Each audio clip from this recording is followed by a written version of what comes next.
দয়া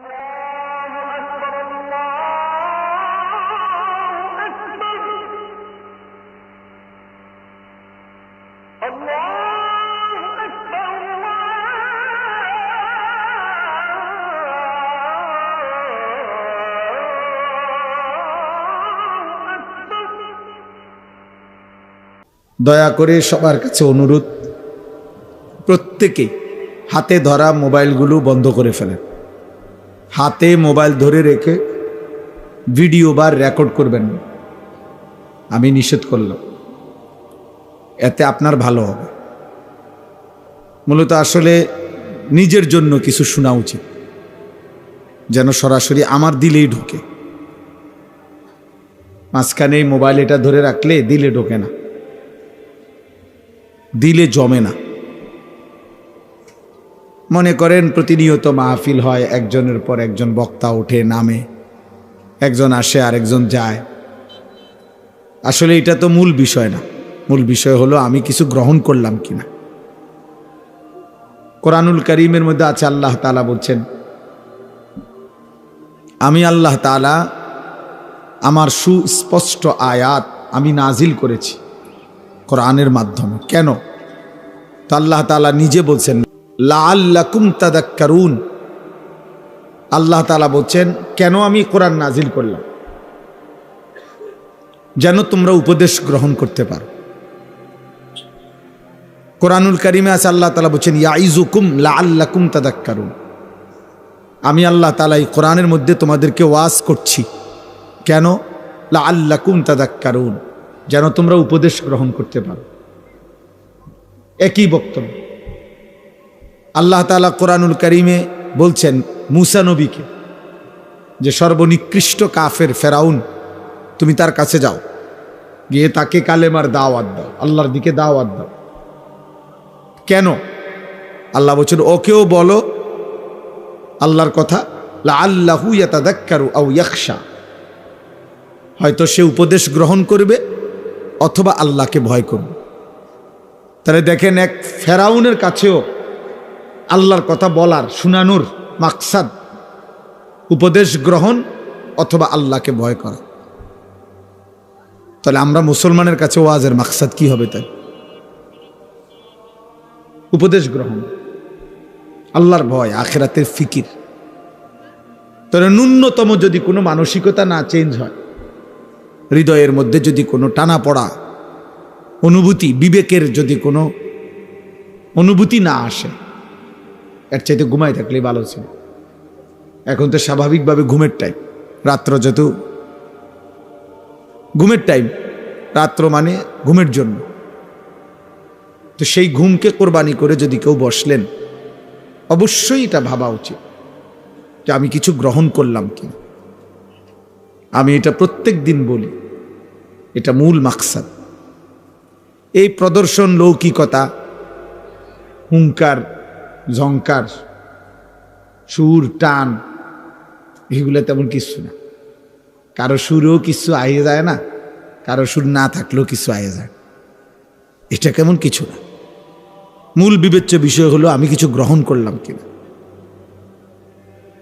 হাদিসের মধ্যে আছে, সাহাবায়ে কেরাম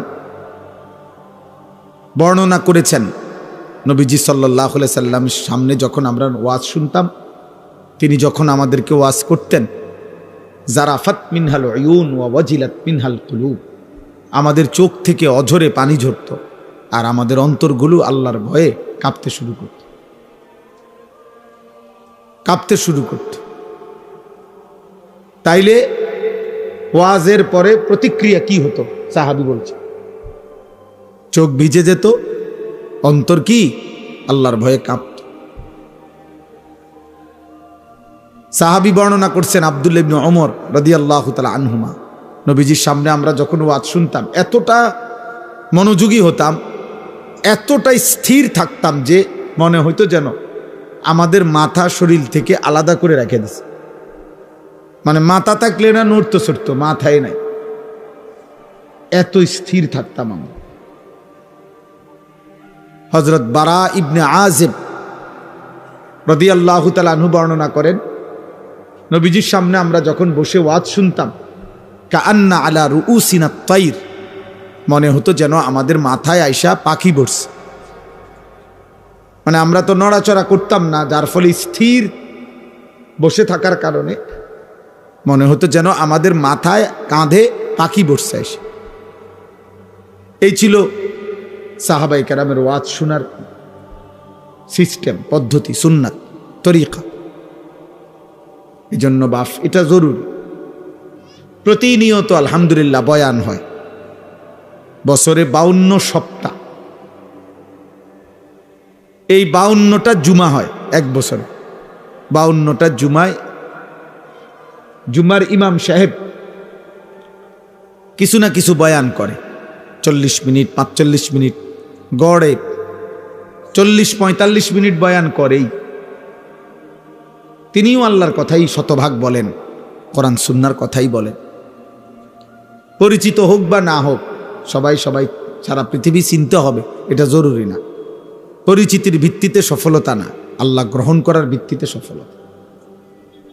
সুনাম সুখ্যাতি আর জনপ্রিয়তা দিয়া আখিরাতের বিবেচনায় 2 পয়সারও কোনো মূল্য নেই।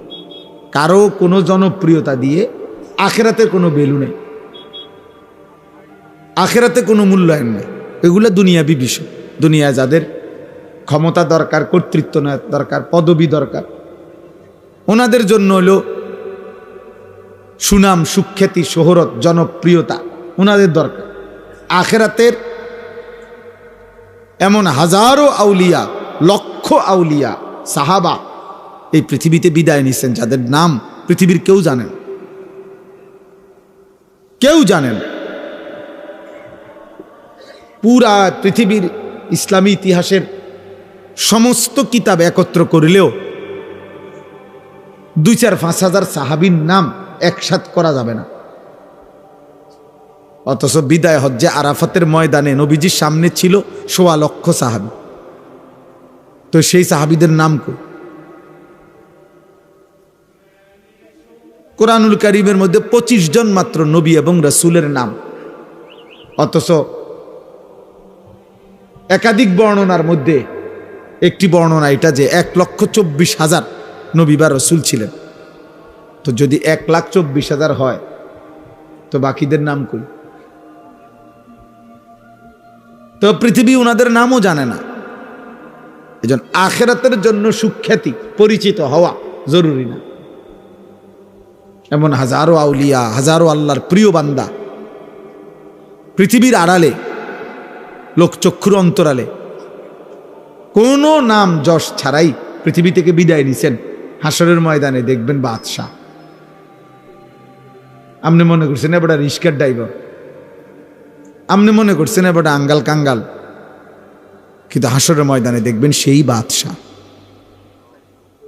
আর দুনিয়ার বহু ক্ষমতা ধরকে দেখবেন ফকির, চিৎকার করছে আর বলতেছে, মা আগনা আন্নি মালিয়া হালাকা আন্নি সুলতানিয়া।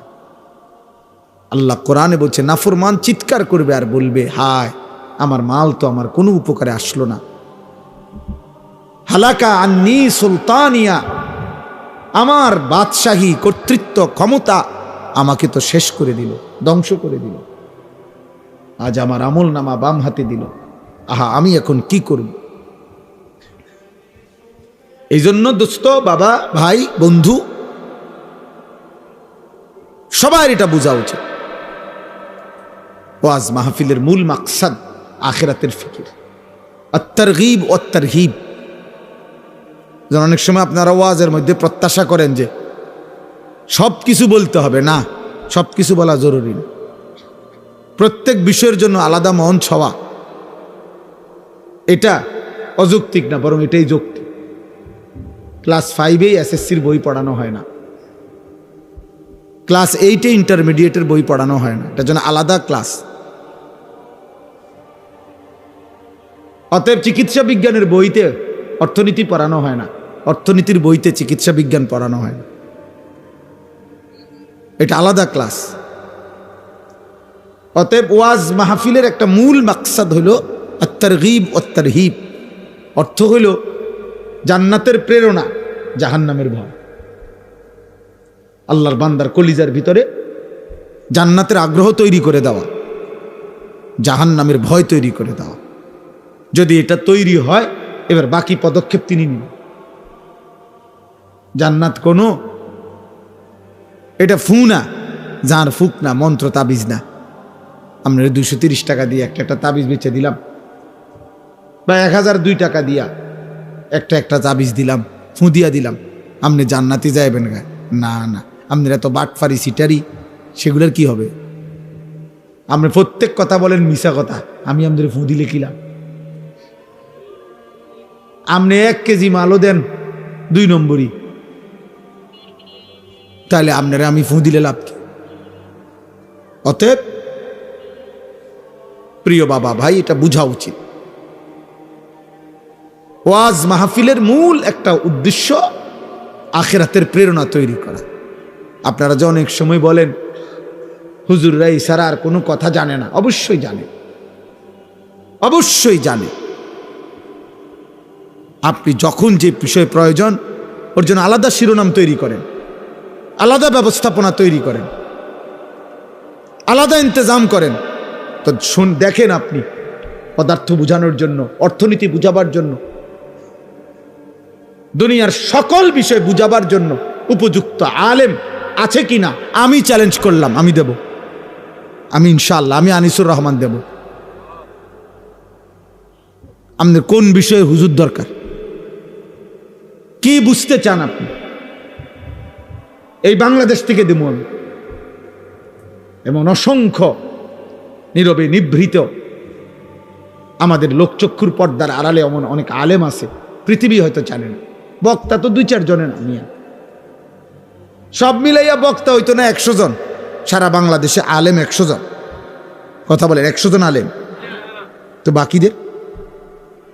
বাকিরা সিরিয়াস, আবার গোড়ার ঘাস কাটে বাকিরা। আমাদের দেশে মানুষ মনে করে ওই যিনি এক বক্তা উনি সব। আন্তর্জাতিক খ্যাতিসম্পন্ন মুফাসসিরে কোরআন, বিশিষ্ট ইসলামী চিন্তাবিদ, দাউদকান্দির bridge, Jamuna bridge, Kashpur bridge, উনি পদ্মা সেতু বানাইছেন, উনি বাংলাদেশ আলগি ধরে রাখছেন, এই সব কিছু উনি, এই যিনি বক্তা। আর বাকিরা কিচ্ছু জানেন না। এটা ভুল ধারণা, এটা ভুল ধারণা। এজন্য দোস্ত বাপ, ইসলাম কোরআন সব কিছুর সমাধান, দুনিয়ারও আখেরাতেরও। কিন্তু এক বসায়, এক মঞ্চে, এক শিরোনামে সব বলে ফেলতে হবে।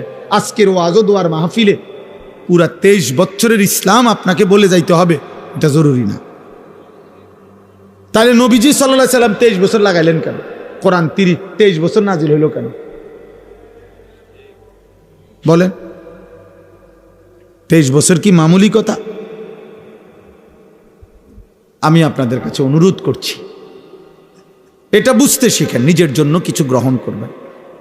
প্রতিনিয়ত আপনাদের মসজিদে জুমার বয়ান হয়, আলহামদুলিল্লাহ। যদি কোনো মুসলমান দিল দিয়া, আন্তরিকতা নিয়ে এই জুমার বয়ানগুলো শুনতো, তার জীবন সুন্দর হইত। কিন্তু সামান্য কয়টা টাকার কারণে উনি মাতবুরি দেখায়, উনি মনে করে ইমাম সাহেব জানে কিতা। আমনে জানেন কিতা মিয়া, এটা বলেন। আমনে কি জানেন সেটা বলেন। একটা বিল্ডিং করছেন, এটা জানেন আমি, এটা বিল্ডিং করেন তেমন কিচ্ছু নেই, তো রাজমিস্ত্রি করতে পারে। এটা তো আঙ্গাল কাঙ্গালও করছে মিয়া, একেবারে মূর্খ বকলম, নামও দস্তখত করতে জানে না, টিপসই দেয়। এ আমনের চাইতে বড় বিল্ডিং করছে, আপনার চাইতে বড় বিল্ডিং এর মালিক সে, আপনার গাড়ির চাইতে 3 ডবল। ওরকম বহু মূর্খ আছে যে গাড়ি চালায়, আপনার 14 গোষ্ঠীর গাড়ি দেখছেও না।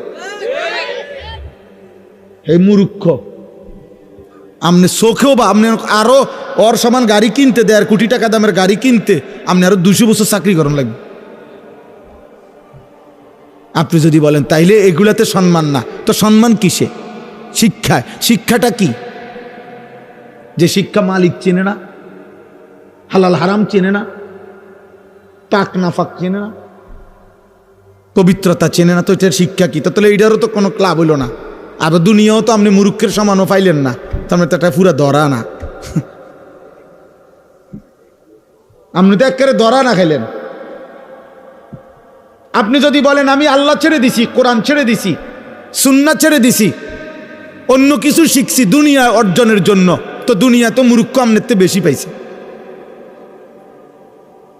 আমাদের লাকসাম এলাকার একজন লোক আছে, ঢাকা শহরে একটা এলাকা আছে, আমি নাম বলবো না ইচ্ছা করে। ওনার কোম্পানি যেখানে, ওই কোম্পানি ওনার কোম্পানির নামে ওই এলাকার নাম বাস স্টেশন, ওখানে গাড়ি থামে, ওনার কোম্পানির নাম কইলে ওই জায়গাটার স্টেশন ধরে।